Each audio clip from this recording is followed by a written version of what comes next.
While we sleep, the guardians of the night take to the streets, having said goodbye to those they love. Each other knowing they may never say these words again, they face the evil that we run from. They dedicate their lives to those that would hate them because they wear the badge. They wear the badge not for the glory or recognition, but for the passion to help others. This is the LEO First Podcast. We'll talk to the men and women in law enforcement, those that have retired, those that keep the prisons secure, and anyone who's impacted by law enforcement. We'll peel back the curtain, and you'll get the real stories, the good, the bad, and the ugly. Every law enforcement officer has a story to tell. Get ready to hear from the men and women who put their lives on the line every day for their communities and their country. Welcome to the LEO First Podcast. Now, here's your host, Michael Laidler. Hey everybody, it's Michael Laidler, the host of the LEO First Podcast, and we're coming back to you with another amazing episode. Tonight's episode is going to be a unique one like all the other ones we have. I have a person on here who I met through LinkedIn, and just looking at his vast history, it was so much that I was like, you know what? I'm just going to stop looking because I'd rather him explain it versus me trying to decipher it. So we have a guest on that's going to bring a lot of knowledge, a lot of information from all levels of law enforcement with nearly 25 years of it, plus an author, all the stuff you want to see when it comes to some of the people we bring on here. And obviously, you guys know one of the goals is always to humanize the badge, whether you're in law enforcement or you're related to somebody in law enforcement, whatever it might be, just to let you know that we all have things going on in our lives, but we're making strides to make people better, make ourselves better, make something better. And I know the guest that we have on tonight will do that. Our guest tonight will be Keith Grounsell. I hope I don't edit things out. You guys know that. So Keith, I hope I got it right. You can say it again to make sure I didn't mess it up. But Keith, tell us about you. What do you want us to know about you?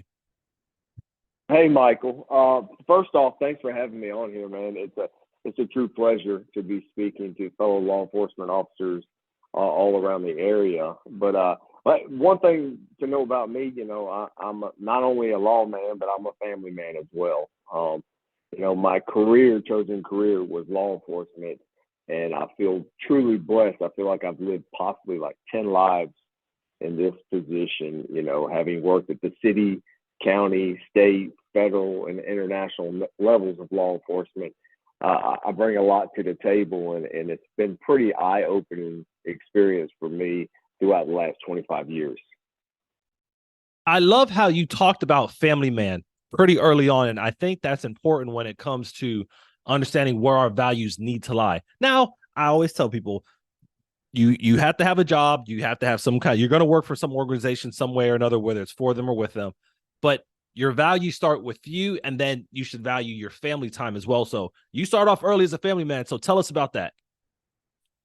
Yeah, so I'm really blessed. I have 4 children, ages 19, 16, 13, and 6. The 6-year-old child of mine is actually was adopted, and he's been a blessing in disguise. I spent many years, 6 years actually, overseas working on U.S. Department of State contracts, and there was an opportunity that came up. This young child was born addicted to drugs, and he needed a place to go, and we knew who his mother was, who had been suffering from addiction most of her life, and we prayed about it and decided to do it, and next thing you know, 6 years later, he's been a part of our lives and a blessing. And at the point when that happened, we had actually just gotten all of our kids in school.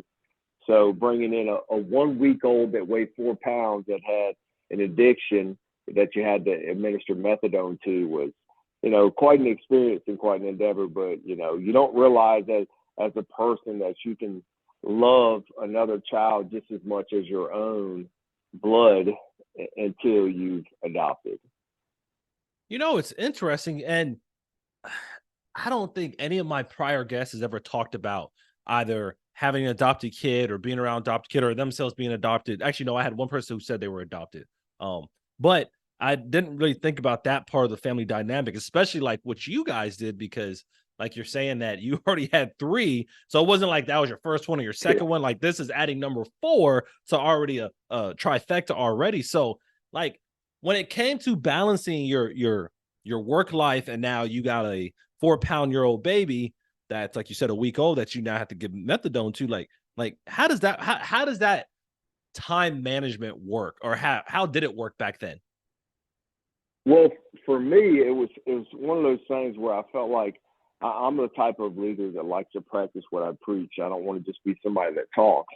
And I devoted the vast majority of my career to drug enforcement, from working 6 years deep undercover to working internationally in Afghanistan, Haiti, in Liberia, West Africa.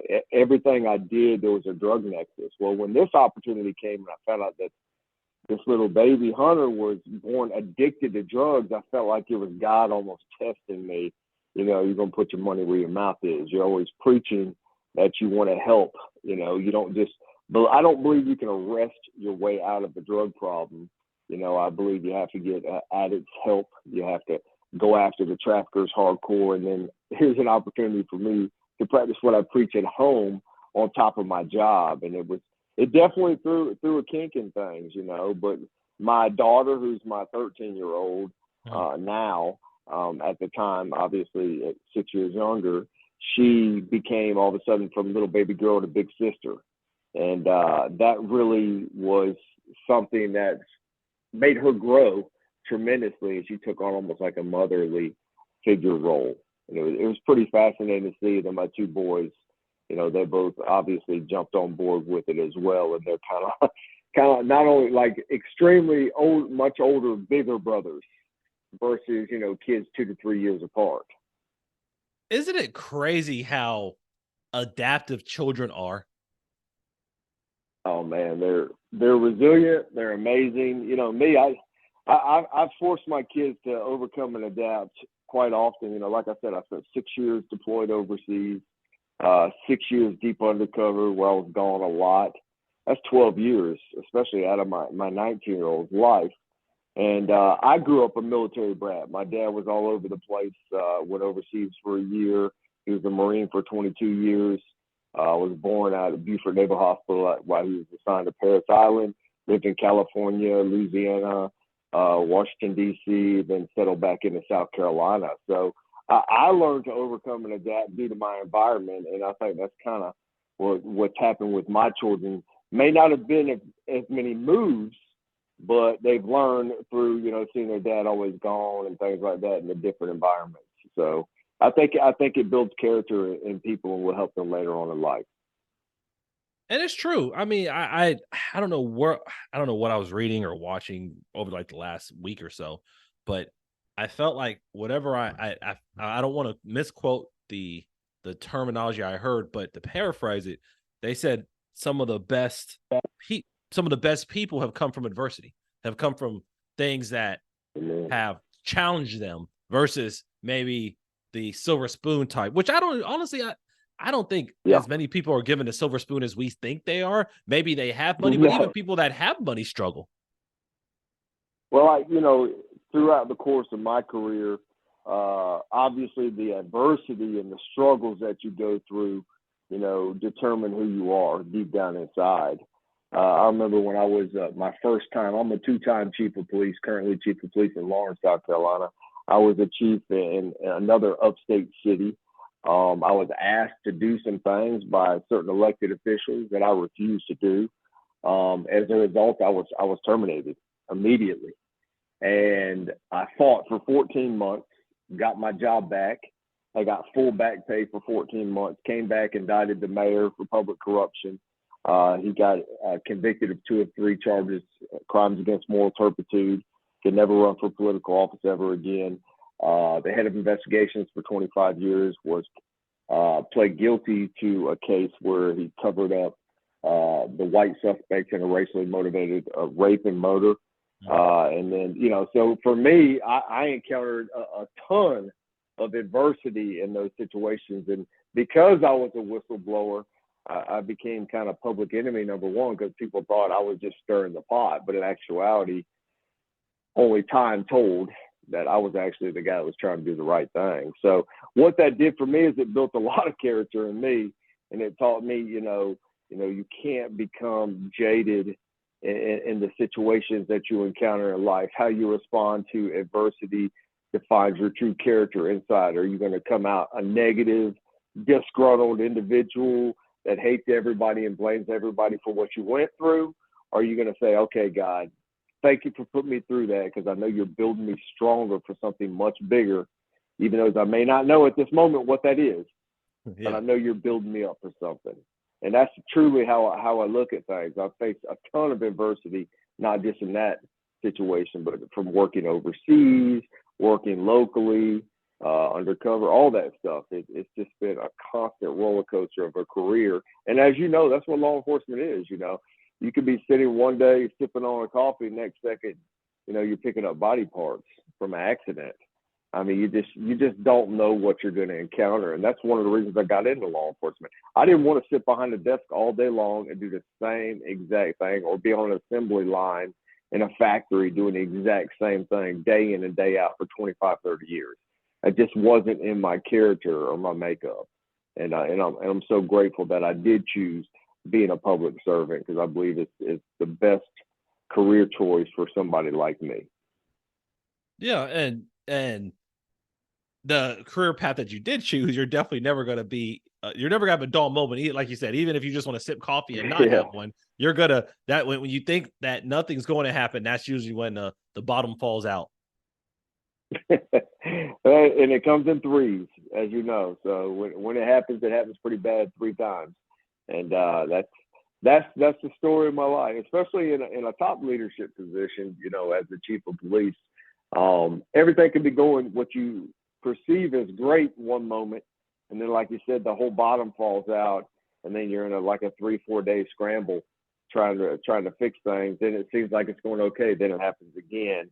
And how you adjust to that, how you adapt. Do you become just disgruntled about everything and not somebody who's friendly to your staff, or do you just kind of go with the flow a little bit? And that's something that, as a guy that's kind of a type A, a high-strung, goal-driven guy, that's something that I've only gained that wisdom to handle those situations over time. As a young rookie cop, I would have handled things drastically different than I handle them now.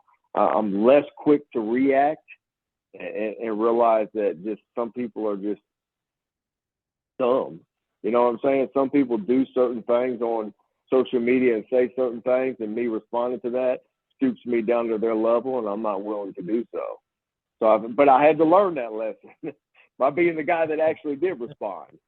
So, I mean, that's something that comes with growing and growth, especially as a public servant. And it's true though. I mean, like you said, a lot of things you go through as a leader. And as I thought about your story, especially what happened with you getting fired and had to fight to get your job back, and essentially exposing the corruption that was there, a lot of times we hear the narrative being a little different, in a sense of, usually you hear non-supervisory staff, for example, an officer going through this, or a corporal going through this, a deputy, whatever it might be, versus the chief going through it. Like, you usually don't hear too many chiefs be willing to say, you know what, hey, we're bullied, we're harassed, we're looked at it the other way just as well. However, we still have to maintain a certain character, though it's tough. So when you're going through this stuff, like how is this impacting your family life? Oh, absolutely. I always say, just looking at the bigger picture with chiefs, if you're making decisions on a day-to-day basis in order to just keep your job instead of what's right, then you need to get the heck out of this line of work. You should always make decisions based on what's right, not based on keeping your job. And I see that a lot in politics. People choose the political route on things. I've tried not to do that. I'm in a great position now where I have a phenomenal mayor, city council, city administrator, everything. Total opposite of what I had my first go round. So, but yeah, it affects your family life drastically. I had shots fired at my house. I had my dog poisoned and killed. Wow. I had threats coming in the mail, stuff that the media didn't want to jump all over. And but it happened, and it happened directly after I would report things.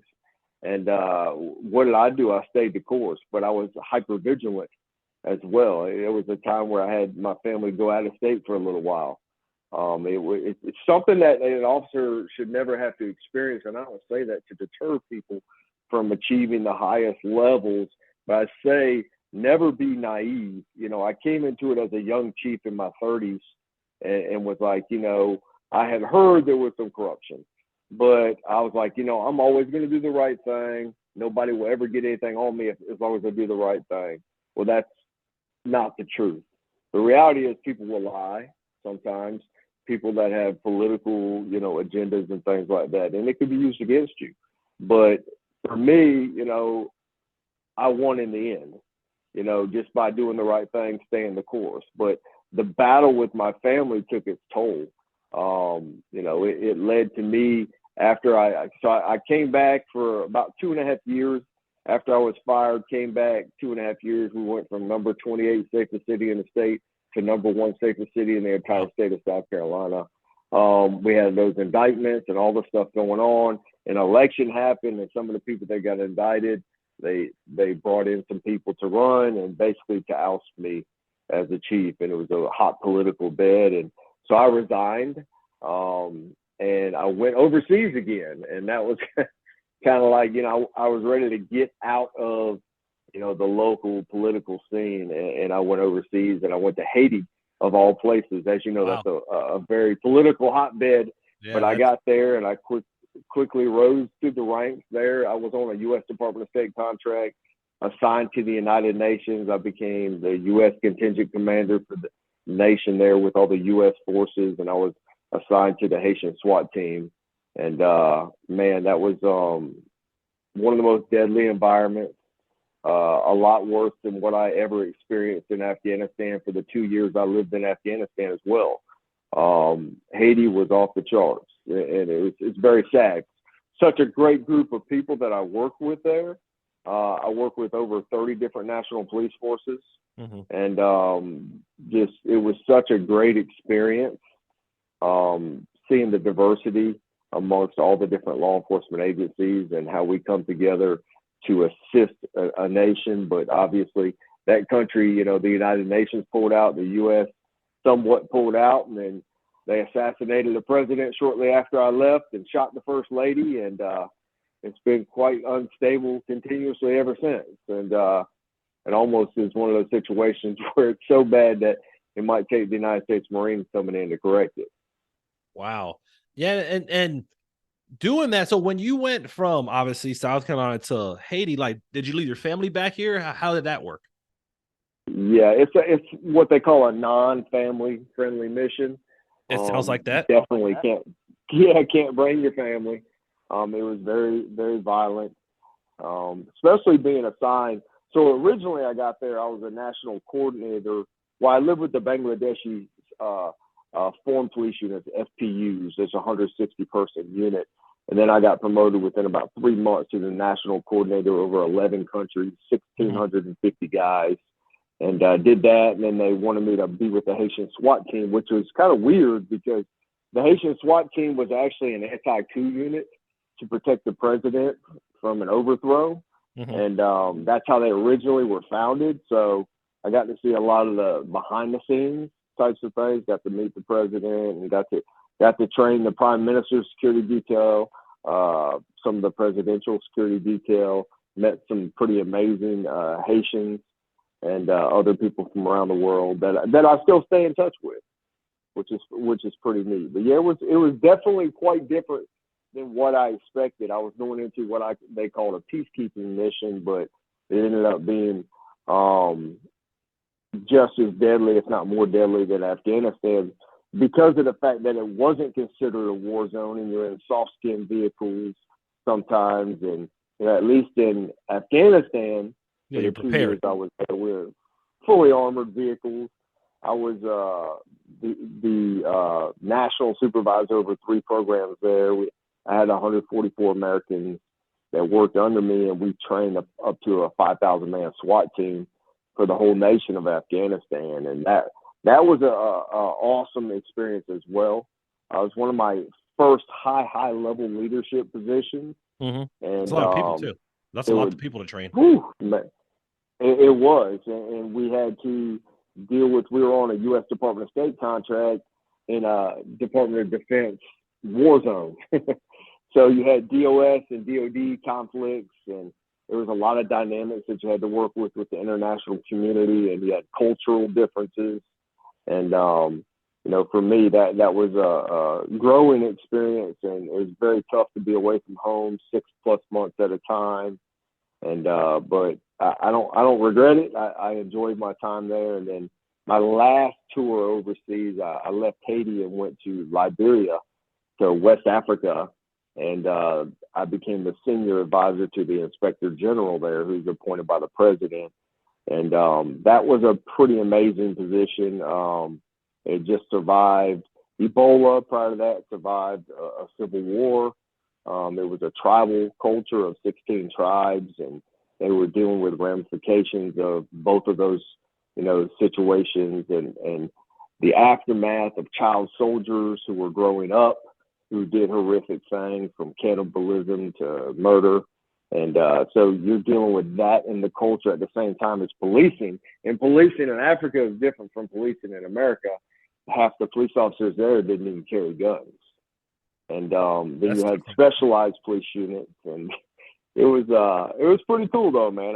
The Inspector General there, Patrick Tosadou, was appointed, and right when I got there, and he selected me to be a senior advisor out of a few of us, and he's still I think he's the longest acting Inspector General in the history of the nation of Liberia, which I think is pretty impressive, and he's a pretty great leader, and I wish him nothing but the best. I hope he continues to prosper in that country.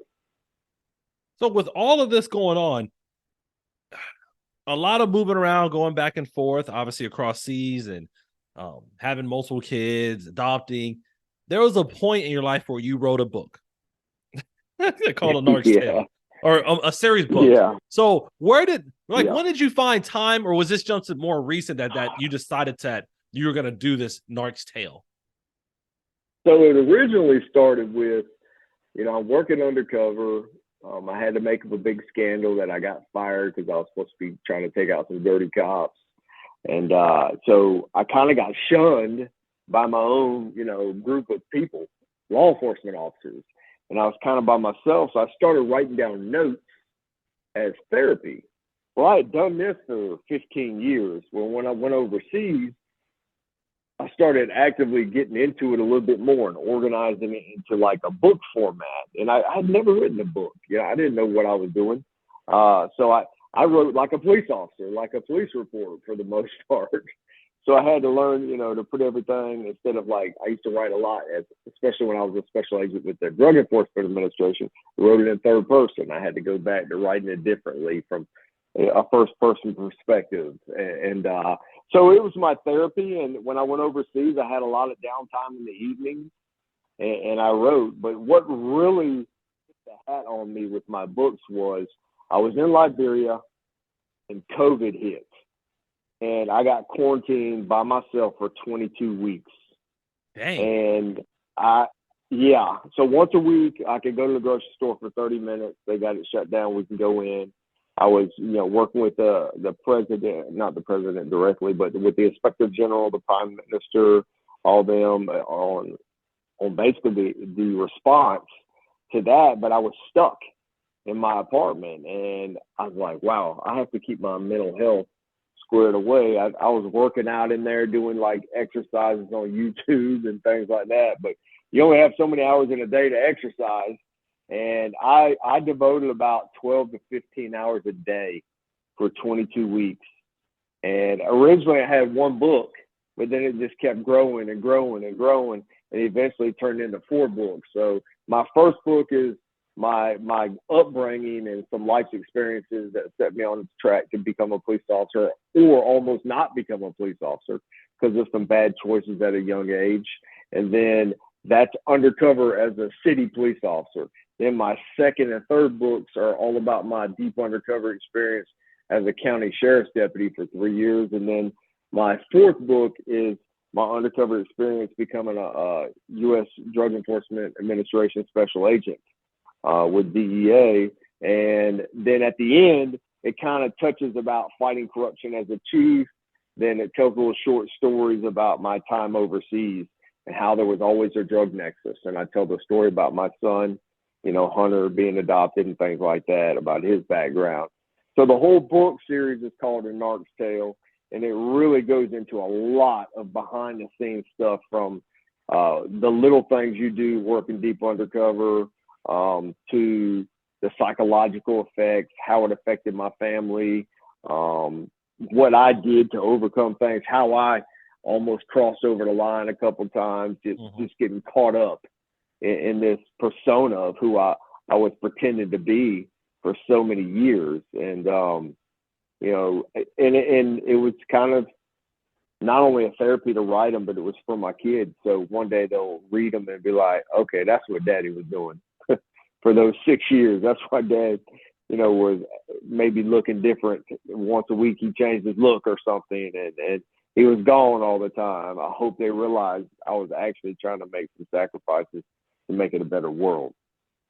Yeah, and the cool part about the books is that it does share your story. And I know most people that have a book or have multiple books, however many it might be, they talk about how therapeutic it is to kind of get your thoughts on paper. So did you find that to be pretty consistent? I did, but I'll tell you what, I was nervous because, number one, it's final. When you put it out there, and I would have never published the books. I originally was going to just write something for my kids. And until like TV shows started coming out where they were following narcotics units and DEA agents and kind of showing everything, what really happens, behind the scenes, I would have never published if that wouldn't have come out. So it was therapeutic, but it was nerve-wracking because it's like when you print it, it's solid, and how are people going to perceive your stories? You don't know. Are they going to be like, man, that's horribly written. It sounds like just a police report. Or are they going to enjoy it? Are they going to, is it for a much broader audience? And I've found through time that it's for a much broader audience. Obviously, cops relate to it. People who know me well relate. Older community relates to it. The younger generation, I've had parents get it and read it for their kids. I've read stories at the local alternative school where the kids who got kicked out of school, and I talk to them about drugs. I read some stories, and so it's been pretty neat. But that's kind of what sparked me recently, and I haven't told anybody this, but I actually am in the final phase. I'll probably be done within a week of finalizing my 5th book. Wow. It's kind of crazy though, because it's a children's book.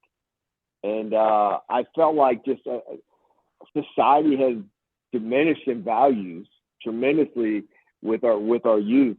And I felt like I wrote out like 29 or 30 lessons that I believe every child should be taught, from proper use of the internet, and not sharing inappropriate things, to chivalry, which is something that's, kind of died out a little bit, to not bullying people, to not cheating, to respecting your elders, to respecting authority figures.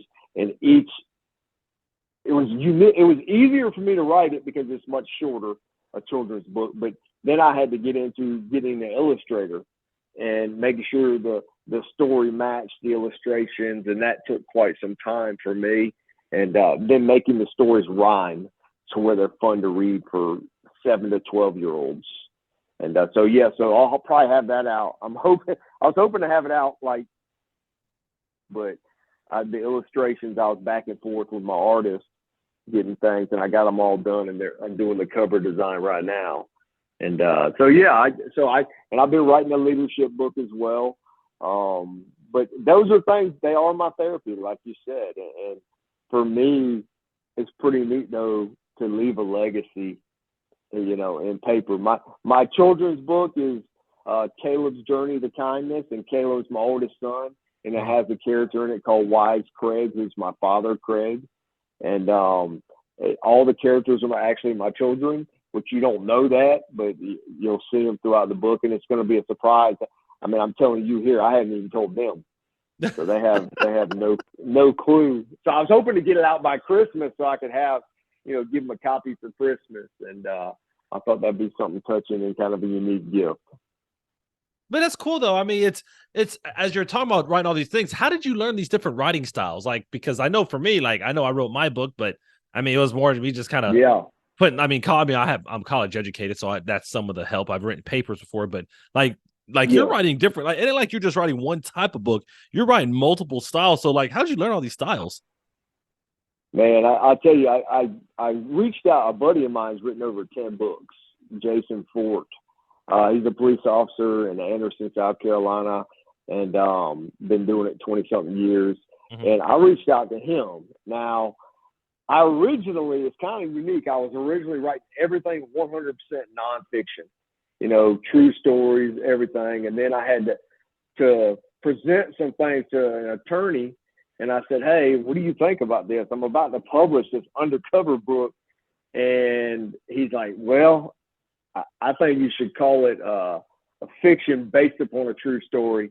Even if it's 100% true, change all the names and all the locations. And that way nothing can come back on you. And so that's what I ended up doing. Although the stories are 100% true, I changed all the names, the identities to protect people. And even people, that serve their time. I truly feel like, people can change. Even if I put a lot of people in prison for 20 plus years, 10 plus years who have gotten out recently, and I run into them. I've ran into quite a few. Hell, when I was a new chief here, I ran into one almost first few weeks on the job, and I didn't even recognize him. And he walks up to me, goes to shake my hand. He's like, "You remember me?" I was like, "Man, you look familiar, but I don't know where from." He's like, "You put me in prison," and all my kids, everybody's standing there like, "Uh-oh, here we go." So what's gonna happen next? Yeah, exactly. So he gave me a hug, and he said, "Man, you saved my life. I'd be dead right now. If it wasn't for you, I was going down the wrong path." I said, "Man, I'm happy to see that." And he has, small children, a wife, and that's what it's about, man. I've had guys that I flipped, turned informant, and they were facing 20 plus years. And I remember one, I dismissed all his charges on him, and he ended up going in the Army, active duty. Spent over 10 years, got out as a sergeant, went and worked for a major contracting company. Now he's a bigwig in the paper industry. And he calls me about every year or two, most of the time around Christmas, and puts me on a speakerphone with his wife and his daughters and tells me thank you. He would have been in prison. But was he a good guy? Yes. Did he get mixed up in the wrong crowd? And, this got him into it was a woman. But yeah, I mean, so what I tell young officers is, man, not everybody, just because they do some stupid things in life or bad things, doesn't mean they're totally evil. We all have emotions and we make bad decisions.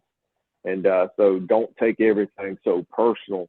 And you see a lot of officers, like they take everything from a speeding ticket personal all the way to a felony drug arrest personal. And you can't, unless somebody tried to kill you or something like that. That's different. You know what I'm saying? They ain't gonna push it out. But even then, you have to at some point let it go, or else emotionally, this job will eat you alive. Easily, you're right. And when you find yourself mentoring these younger officers and giving them that kind of advice, what kind of reception have you found yourself receiving? I get a lot of calls, back. They'll be like, "All right, this is what I encountered. What do you think about this?" "Well, I got written up at work for this." And, and generally, most of the time, especially being a chief now, having been a high-level supervisor over 20 years now in my career, a chief over 10, I see things a little differently, but I also like to hear their perspective too, because I like to keep it real and keep it grounded. Because I like to understand what this younger generation is thinking. But I get a lot of feedback from them, and sometimes I'm able to calm them to where they don't jump ship. Because one of the common things I see with younger officers that I've tried to mentor, or even my own officers and other agencies, is they'll get disciplined for something that they've been warned about, and then they'll get a formal write-up or something. And it's the end of the world to these guys. They want to go work for another agency immediately, and they think the grass is always greener. They don't realize the 10 times you didn't write them up for doing similar things. They don't look at that. They just look at the write-up, and they think it's the end of the world. But you have to be consistent, as a leader as well, and let people know they'll be held accountable. But you don't want them walking on eggshells. You don't want people coming in micromanaged. You don't want people feeling like they can't be innovative in their approach to law enforcement, because the second you take away their ability to be themselves, you got robots, and robots are not good police officers. And they're not productive in general, because then they find themselves stressed out for things that aren't necessarily things they should be stressed out with. Yeah. So you take away that freedom to kind of be a free thinker and to kind of being stress-free. I mean, it takes a toll on the body. It does. And you want them to have fun. Like, we hire people for their personalities and their ability to help people. And I think you'll see some young officers that'll come in and they present this front which I believe is real, but it's their front that they're presenting during the interview of, I want to help everybody. I want to do this. I'm all about the people. And they'll hit the ground running. They'll come back from the academy, get out of their FTO, and then they find this, what I call robot phase of law enforcement, where they write tickets like crazy and they're just like reciting case law to every person they stop, just because they're proud that they know it and it helps them to remember it. And they just forget the human factor. And then if they never get out of that, they usually don't survive in this career. But once they realize, okay, slow it down a little bit, that you pull over for speeding is a murderer, you know what I'm saying? And not everybody's a bad person. And this ticket is going to make the insurance companies rich more than anybody else. So let's use a little discretionary power every once in a while. Once they get to that point, they're probably going to make it in this career. But if they can't put that human factor back into it and remember why they wanted to become a cop before becoming a cop, then they won't make it.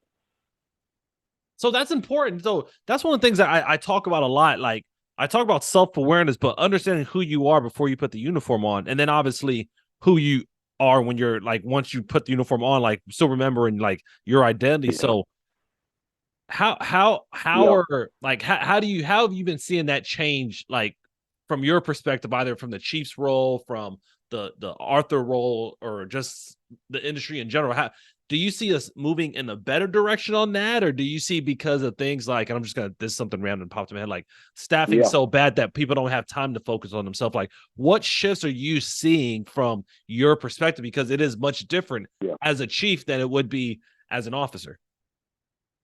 It is, but I can say this, the buck stops at the chief. Reality is this: if I come in and I'm squared away the way I look, I work out every day, I'm fit for duty, then my staff's going to start taking on that same role. It's the vision of the leader that squares everybody away. Like my staff, I allow them to work out on duty. We have a fitness standard that we go by. I've had many people since I got in there. I've been in this last chief position just about 15 months now. And I've had many people lose 20, 30 pounds since I've come there, just living a healthier lifestyle. I'm not Mr. Super Fit, but I work out 7 days a week, but I'm 48 years old, and I believe, functional fitness is very important. And I think if the leader does it, to follow. And I don't have a lot of tolerance for laziness, because I have high expectations. I set goals consistently for myself, for my department. I have long-term vision, and I'm always moving forward towards that. And sometimes that doesn't allow me to celebrate the small wins along the way, but it definitely sets a precedent of expectations. And you can say, you know, from looks is one thing, but let's say the other is attitude. It's different cultures and younger generation of officers. One of my major pet peeves as the chief of police is if I hear a young officer tell a citizen that called in to have something investigated, yeah, we pulled the video and it's blurry. There's nothing else we can do. Tell somebody there's nothing else you can do. There's a million other avenues you may not know because you're a rookie officer. But back in the day, we didn't have video. Correct. You know, Correct. beat the street, Yeah. knock on doors. But we are blessed in our agency. We have 25 SWAT cameras right around the city. Pull some license plates, you know, see what cars travel through that area at certain times. You know, there's other factors that you can do it. And the younger officers, I see that a lot because they don't have the experience to be able to think about the other things other than, oh my God, the video is blurred. So now I have nothing. Or one of my other pet peeves is saying, sir, ma'am, that's a civil matter. You need to handle that civilly in civil court. No, a civil matter is something that you can be a dispute resolution person, a problem-solving police officer, a Right. peacekeeper. You can come in and try and figure out what this neighborly dispute is, and maybe you can mediate that and make it a peaceful neighborhood. You know, and if you don't mediate it and you don't attempt to mediate it, it's more than likely going to escalate, and it may escalate to a criminal matter where somebody gets hurt or killed. So don't come in there and say, we can't do anything else. Make people feel that you're going to do everything in your power to solve this case for them. I don't care how small it is. To them, it is the biggest thing in their life. You know, just like somebody complaining about speeding in their neighborhood. The number one complaint we get is speeding, traffic. Everybody drives. So if that person who's calling about speeding, you blow them off, that's police. But to them, speeding is their biggest problem. But to the lady who lives next door to the drug trafficker, that's their biggest problem. And you got to take that one as serious as you do the speeding. And everything you do as a police officer, you have to show that empathy for people and that compassion and let them know that they're heard and that you're taking their situation serious. And if people feel like they're heard, you're not going to get complained on. They're going to actually support you even if you can't solve the case. Well, because people, like you said, they just want to be heard sometimes. And once you essentially, like you said, you don't just say, well, we only tried one option. That's it. You do everything you can within your power to help them. And even if you can, like, you know what, I'm going to call this officer or I'm going to call this group. Maybe they can help out. You know, people appreciate, we all appreciate that, whether we're in a uniform or not. But you're right. It does give us more opportunities to be successful with the community when they see us giving those extra efforts continuously. Exactly. It builds that public trust. And when you build public trust, people call you more often. They report stuff more often. If you got a community of 20,000 people and you only have less than 100 officers, you have 20,000 extra sets of eyes and ears out there that are reporting crimes. You can reduce crime drastically by having that community trust. And that's the key. And I see this, like I told you earlier, like when I was chief of police, my first go around in Simpsonville, South Carolina, I took the city with my leadership, with my department, officers busting their tails from number 28 safest city in the state to number 1 in 2 years. I came on to this job where I'm at now, much higher violent crime rate. We were ranked 151st safest city the day I started. We broke the top 40 in 9 months. We're waiting on the new staff to come out. The last month, 2022 crime report from our state law enforcement division came out, and it showed we're one of the only agencies in our county, much less agencies of our size, that have reduced crime in every single category across the board. Wow. You know what I'm saying? That's pretty rare. And I pushed that down from, you know, the top. All my command staff has to be on the same page. Push. I don't believe in procrastination. My background is predominantly a detective, and that's how I climb my ranks.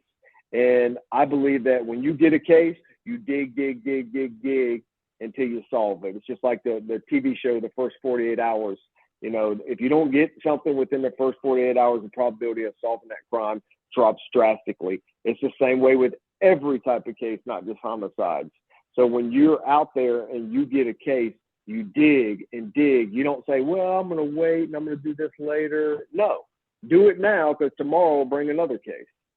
And not procrastinating is a major key to success in any position.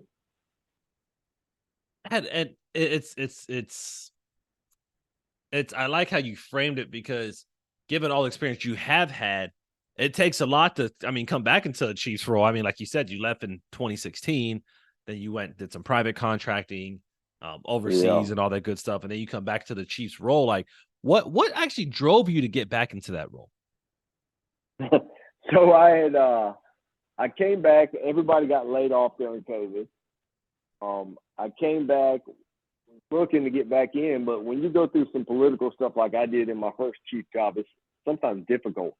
People don't know if you're the problem or the solution. Despite, all the stuff I did internationally, a lot of people have no clue about that, stateside. So I had just signed a 5-year contract with Department of State. I was named the National Project Manager over the police mission, part of the police mission for transitional police unit in the nation of Nigeria. In Africa. They were having an issue with Boko Haram and ISIS, and we were going to take some members of the Army, convert them to Special Forces police officers, teach them community policing, anti-terrorism, redeploy them into the Northeast to deal with Boko Haram and ISIS. I had hired my staff. I had signed a 5-year lease. I had done everything, and this chief job came open. And the chief that was in the position before where I'm at now was just appointed by President Biden to be the U.S. Marshal for the state of South Carolina. And I knew her. So I called her to congratulate her. And she's like, well, what are you doing? I said, I'm about to fly out, in a month to Nigeria to live in Abuja. And I was explaining to her, she's like, oh, that's crazy. But I missed my kids were still young. And I just did 4 years in a row overseas, came back during COVID, and now I'm about to go 5 years. And all my children were, elementary, middle, and high school. And I just felt like, man, I've already missed so much. If I have an opportunity, I'm going to come back. Well, I ended up taking a $100,000 pay cut just to come back. And for me, that was pretty substantial, and it was tough, at first to be able to do that. But it's that we didn't get in this line of work for the money. Although I made great money overseas, I did it more personally for the life experience. I'm a life experience type of guy, and that's probably why I've done so many kind of crazy things in my career. And I'm no different from anybody else. I'm not smarter. I'm not better. But I am willing to sacrifice. And when I sacrifice, so did my family. I just felt like they had sacrificed so much. I need to be back here. And it was a good move for me, getting back. I never had gotten my full retirement, so I needed to get back into the same system. So from that perspective, that was also a wise financial move, although I took a pay cut, but I'm moving towards, my final retirement. Well, and let's touch on that real quick. And that's important for people to know, like, it's with, and this, like I said, things pop into my head, but this has popped in my head as soon as you said that. Oh, yeah. With all the different recruitment incentives out there nationwide, people are jumping from state to state. And one of the downsides with that is, like you said, is, hey, at some point you're going to retire, you're going to need to. But if you're just jumping from state to state, grabbing incentives, and you're not in some kind of consistent state program somewhere, you're going to find yourself looking back 20, 25 years like, oh, crap, I don't have at least some kind of pension. And that's kind of, that's what I tell people, like in the government, that's kind of the name of the game. Obviously, you're not going to make as much, but you're going to consistently make something that you can have over time versus like a private contract. You're going to make more, but as you never know when that can end. That can be, the funding can always be cut for that. But a government job, you're not getting, like, they're not cutting the chief of police salary, like, or a position. Like, you're always going to have a chief of police somewhere. No, you make a great point. And that's honestly one of the things that I think I messed up in my career is I don't regret anything I've done, but so I left law enforcement and went become a special agent local law enforcement, became a special agent with the DEA. I was stationed out in Kansas after a couple of years there. My wife at the time went through a postpartum depression with our second child. I tried to get a move. I was working undercover. We had no support system. We were a 20-hour drive from any family. It was tough. So I left the feds to contract overseas because I couldn't afford to have a mortgage in Kansas and a mortgage in South Carolina when I needed to move her back here to a family support system. So I did it several times. So I not only left the local state of South Carolina, I went to the feds, and then I went from the feds to international contracting with the feds, which is not even a retirement. It's an independent, correct. situation there. Yeah. And so for me, I'm at 25. I'm just over 25 years in July, and my buddies are retiring, and I'm pretty high speed, low drag type of guy. I want to work. I'm a high energy guy, so I'll work another 15 plus years in leadership. I feel like I got a lot more in me in the tank, and I feel good about it. But not having the ability to retire is tough. You know what I'm saying? Not being in a position where I have a full retirement check, like other guys who stayed at the same agency, and that's why I touch base on these young officers. They get hurt, emotionally, because you discipline them when you're really trying to, do constructive work with them. But you have to let them know the seriousness so they don't repeat it. And then they jump ship. And then some of them, like you said, want to go to another state because they're paying a $7,500 incentive just to come there. But yet they just invested 7 years here, and now they're going to jump over there and they're starting all over in their retirement. And that's something that I would warn any young officer. If you can stay the same place, great. But I will say, having some diversity in your background, at least stay in the same state retirement system, because it's helped me tremendously being a chief, having worked other places, because I know good and bad when I see it. I don't want to be as good as the environment I grew up in if I only work for one agency. And that's sometimes a shortcoming of some guys who just don't know. They work their way up all the way to maybe even chief in one agency, never worked anywhere else, never saw anything else. How can they really say they have reached their maximum potential? I don't think they have. I think you can learn so much every agency, good and bad. You see stuff you like, you see stuff you don't like, and you repeat the stuff you like.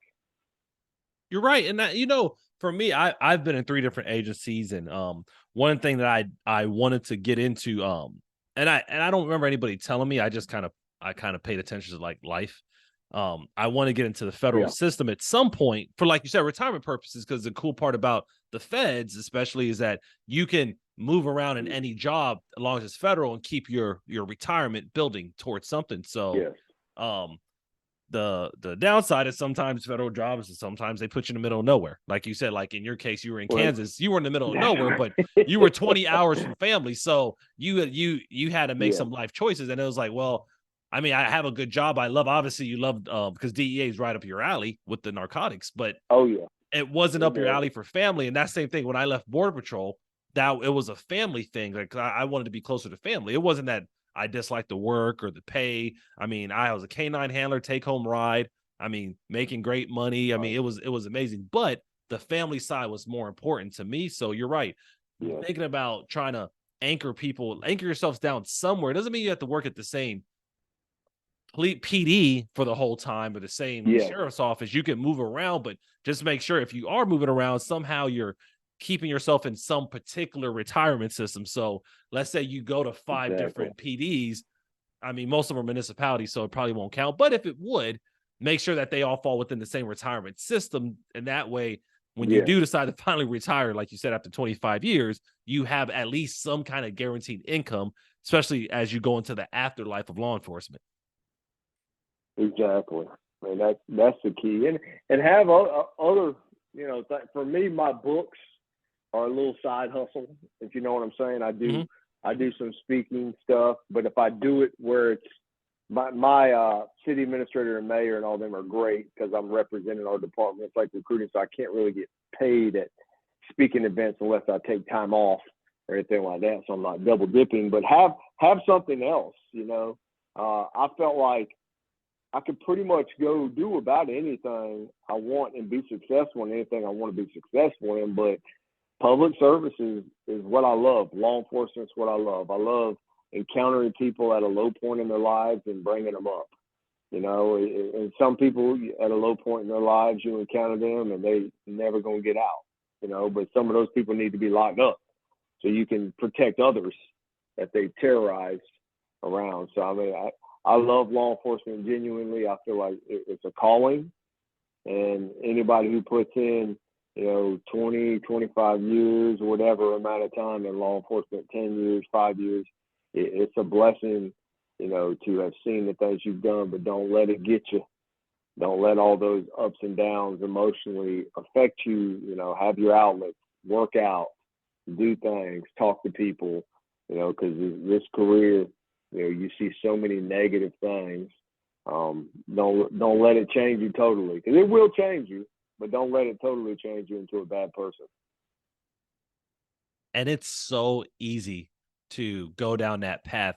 And one thing, and you know, obviously, Keith, just being in law enforcement, there are a lot of peaks and valleys, and our body technically is not designed for that. We lie to ourselves and say we can handle it, but I mean, so when you actually study like things like the human brain and stuff like that, you're like, the human brain doesn't actually like all of that. Not like maybe once a year the human brain could be cool with that, but doing it 5 times a day, it usually doesn't. It really does not. It's not a long-term success. So you're right. You have to be able to look forward and have plans for the future, obviously maintaining your health and all that good stuff, because things are going to get tough no matter what. And as we talked about just throughout the show, in law enforcement, especially what drove you into it early on was the dynamics of it that brings something different every day. But with that dynamic, you also have to prepare yourself. And it's so cool to hear that you're doing things 7 days a week. I mean, like, that's just cool, because that is leading by example. And like you said, people are watching that and they're going to mimic that because they appreciate what you're doing. Yeah, absolutely. Practice what you preach. I learned that a long time ago from my dad. He was a Marine 22 years, and he's 75 years old now, still works every day. They own a bakery for the last 25 plus years, and it's hard work, you know. I always prided myself as a leader, and not everybody's like this, but, you know, be willing to outwork everybody. And sometimes that work is intellectual, and sometimes it's physical. Also, as a leader, be willing to step aside sometimes and follow. You know, let somebody else take the leadership reins for a while. And that's sometimes hard as a leader, but great leaders know when to become, you know, just be a part of the team that helps support, or take the reins and go up front. And that's something you only learn through peaks and valleys and, you know, trials and tribulations and stuff like that. But it's all in all, man, it's what you make of it. Stay positive, and you can accomplish anything you want in this career. You're right. Yeah, just stay focused and being the hardest worker in everything you do. Obviously, effort goes a far way. Attitude, like you mentioned earlier, that's important. So if people are looking to find you, whether it's to get your book, to bring you in to speak, or just talk to you, like, what is the best way they can find you? Yeah, most people, kind of like how we met, most people have reached out to me on LinkedIn. That's under Keith Grounsell, Grounsell. And that's the best way by far to reach out to me. Send me a private message. I'll respond to everybody. I'm always willing to talk to people. I have had people on LinkedIn that I've mentored to get into law enforcement, and I get them in, and I don't talk to them anymore. Or I'll get them in, and they'll still call me.